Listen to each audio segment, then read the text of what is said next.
ओम नमो विष्णु राम कृष्ण हरि नारायण। ओम नमो विष्णु राम कृष्ण हरि नारायण।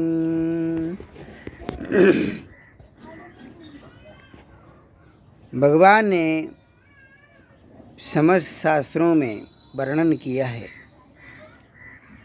कि जो हमने शास्त्र जैसे 16वें अध्याय में 24 श्लोक में कहा गया है कि तस्मात् शास्त्रं प्रमाणमुते कार्ये अकार्ये विवस्ततु जाता शास्त्रे विधानयोक्तं कर्म कर्तुम् अर्हसि।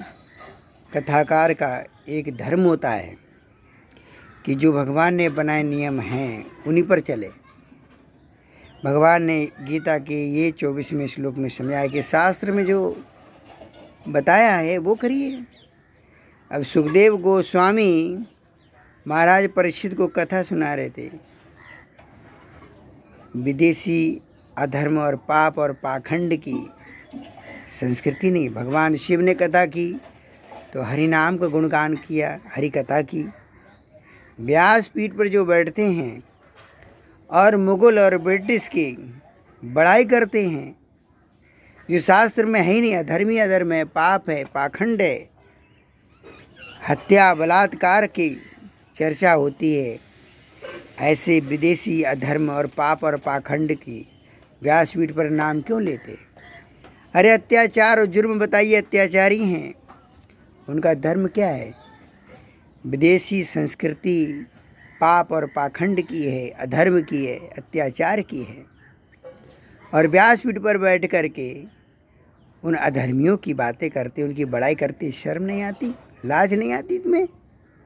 धिक्कार है ऐसे कथाकार को, क्योंकि ये सब अपने नाम के लिए, अपने प्रचार के लिए, अपने फोटो बेचने के लिए, अपने धंधा व्यापार करने के लिए बैठे। कथा करने वाला व्यक्ति कभी विदेशी अधर्म पाप और पाखंड संस्कृति का नाम तक नहीं लेता।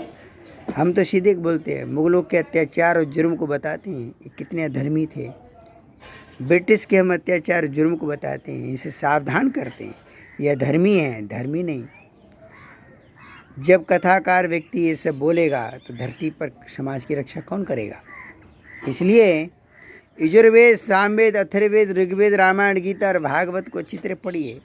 उसमें अधर्म के बारे में बताया गया, ये अधर्मी हैं।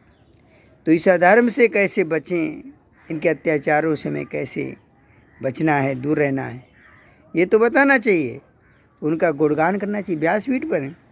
व्यासपीठ पर मात्र कुछ गाए हुए बताना चाहिए। जैसे भगवान नारद बने और गा रहे श्रीमन्नारायण नारायण नारायण, भगवान नारद बने गाए। भगवान कुमार ने गाया हरि शरणम हरि शरणम। गाए हुए को गाइए ना, जो भगवान ने गाया। हनुमान जी फिर गाए श्री राम जय जय राम। भक्ति देवी ने गाया श्री कृष्ण गोविंद हरे मुरारी, हे नाथ नारायण वासुदेव। भक्ति देवी ने गाया।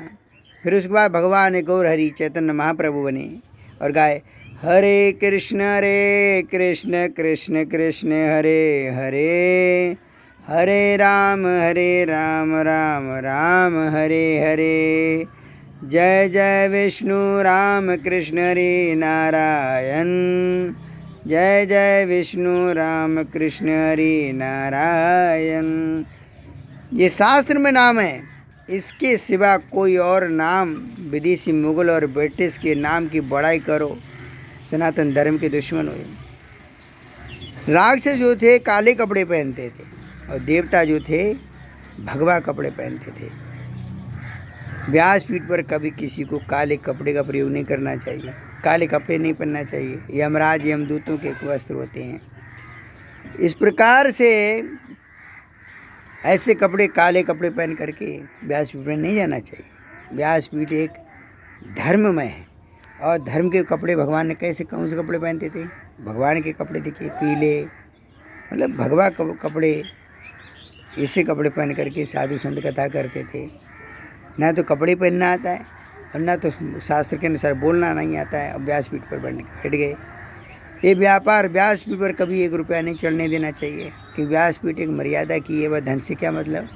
सुखदेव गोस्वामी हुए थे, सुखदेवी नहीं हुई। सुखदेवी गोस्वामी ऐसी तो नहीं हुई। किसी स्त्री को व्यासपीठ पर नहीं बैठना चाहिए, क्योंकि सुखदेव गोस्वामी ने कथा की, सुखदेवी गोस्वामी ने तो नहीं की। भगवान शिव ने कथा की थी, पार्वती ने कथा सुनी थी। तो लक्ष्मी, सीता, राधा, रुक्मणी, पार्वती, मीरा, शबरी, वृंदा, अनेकों स्त्री ऐसी भगवान की प्रिय भक्त हुई, कभी व्यासपीठ पर कथा करने नहीं बैठी। किसी स्त्री को भी व्यासपीठ पर नहीं बैठना चाहिए। व्यासपीठ की मर्यादा है। स्त्री का एक बाल टूट गया, गिर गया, तो वो भी अधर्म हो जाएगा। व्यासपीठ एक भगवान सुखदेव गोस्वामी ने कथा की, ऋषि मुनियों ने कथा की, भगवान शिव ने कथा की। तो इसलिए व्यासपीठ पर भी स्त्री को भी नहीं बैठना चाहिए। व्यासपीठ की एक मर्यादा है, सादा जीवनी, सादगी रहना चाहिए। सुखदेव गोस्वामी आके बैठ गए, राजा परीक्षित राजा थे, लंगोट बना कर पहन करके बैठ गए। कथा में कोई ज़्यादा खर्चा नहीं होना चाहिए। हम तकर डाल देते हैं, आराम से ऐसे बैठ जाते, कोई कथा नहीं, हमारा खर्चा नहीं होता ज़्यादा कथा में, ज़्यादा एक्सपेंस नहीं करना चाहिए। सादा कथा करना चाहिए, ज़्यादा यजमान का खर्चा नहीं कराना चाहिए, सादगी रखना चाहिए। आज हम देखते हैं कि लाखों रुपए की तो व्यासपीठ पर खर्चा करवा देती हैं। मेरा निवेदन ऐसे लोगों से कथा ही नहीं कराना चाहिए जो तुम्हारे खर्चा कराएं। 9 दिन हम कथा करते हैं, हमारा 10-20 हज़ार रुपये भी खर्च नहीं होने देते हैं। बहुत नॉर्मल 20 हज़ार भी खर्चा नहीं होता है। आज 20-20 लाख रुपए खर्चा करा डालते हैं। तो निवेदन है, कथा कराइए। ऐसे हम श्री राम कथा करते, श्री कृष्ण कथा करते, श्री हरि नारायण कथा करते, श्री हरि भक्ति चरित्र कथा करते, श्री महाभारत कथा करते हैं, श्री चैतन्य कथा करते, श्री, तो इस प्रकार से हम 6 कथाएँ करते हैं। लेकिन हम कभी 1 रुपया नहीं, किसी कथा कर लेने वाले लेते, लेकिन हम 1 रुपया नहीं लेते कभी किसी से। कथा निःशुल्क करते हैं भगवान का। इस प्रकार से जो कथा करते हैं उनका कोई ज़्यादा खर्चा नहीं होना चाहिए, और व्यासपीठ की मर्यादा रखना चाहिए। शास्त्र में जो भगवान ने कहा, तस्मात् शास्त्रम प्रमाणम, प्रमाण है तो बोलिए, नहीं तो नहीं। आजकल पता नहीं क्या क्या बोलते रहते, क्योंकि उन्हें अधर्मियों का जय जयकार करेंगे। मालूम नहीं है कि कुत्ता अपना स्वभाव कभी नहीं छोड़ सकता है, भौंकना, वो भौंकेगा, और वो काटना स्वभाव नहीं छोड़ सकता है। तो ऐसे लोगों को, अधर्मियों को, पापियों को, दुष्टों को भगवान ने वध किया है। उनके अत्याचार कभी बंद नहीं होते, वो घातक होते हैं। इसलिए निवेदन है, ऐसे कथाकारों से कथा ना कराएं जो सनातन धर्म का अपमान करें, और ऐसी मूर्तियों को भी घर में ना लाएं जो सनातन धर्म में नहीं है, शास्त्र नहीं कहते। जो शास्त्र में मूर्ति लक्ष्मी नारायण है, सीताराम, राधा कृष्ण, शिव परिवार है, जो प्रमाण है उन्हीं का मूर्ति भी रखना चाहिए, छवि रखना चाहिए। जो शास्त्र में प्रमाण नहीं, उनके किसी की छवि नहीं रखना चाहिए। शास्त्र के अनुसार ही चलना चाहिए, वेद जो कहते वो करना चाहिए। अब कोई आकर विदेशी मुगल बेटे से हमको बोले हम वो करें, तो हम समझे मूर्ख हैं। तो व्यासपीठ इस प्रकार से जो करते हैं, जो समझ लें मूर्ख हैं, इनको ज्ञान नहीं, मूर्ख ना अपनी मूर्खता दिखाते हैं। ऐसे लोगों को पागल मैं घोषित करता हूँ जो शास्त्र के अनुसार नहीं बोलते।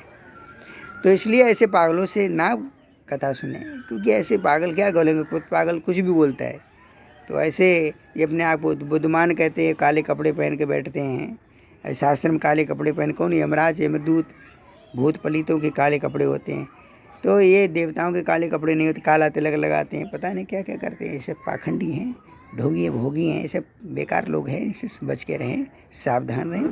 शास्त्र के अनुसार जो वेद से प्रमाणित बोलता है, अभयम सतु संशुद्धि ज्ञान योग विवस्थति, ऐसे प्रमाण देगा श्लोक का।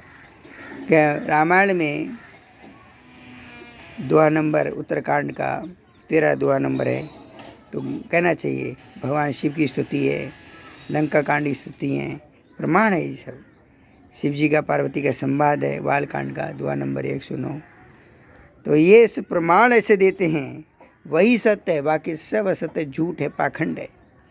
पता नहीं क्या क्या बोलते, हम तो लेते नहीं, नाम ही नहीं लेते विदेशी मुगलों को, ब्रिटिश का। हम तो ये कहते अत्याचारी, जुर्मी है, इनकी बातें मत करो, इनको तो अधर्मी है, ये पाखंडी हैं, ये तो धर्मी है ही नहीं, इनका कोई धर्म ही नहीं है। इनका वो कहावत है, मारो काटो बांटो चाटो डांटो, ये उनकी संस्कृति है, हमारी संस्कृति ये नहीं। हम बराबर है, जो धर्म है ठीक है। भगवान ने अधर्मियों का वध किया है, सब दुष्टों का वध किया है, बड़े कष्ट भगवान उठाए इंसान की रक्षा, धर्म की रक्षा करने के लिए, पर इंसान नहीं समझता है, तो धर्म की रक्षा करता ही नहीं, इसलिए धर्म का कारण उसे दुख भोगने पड़ रहे हैं। निवेदन है ऐसे लोगों की ना सुने। जय श्री राम, जय श्री कृष्ण, जय श्री राम, हरे कृष्ण हरे राम, राधे राधे, श्री राधे।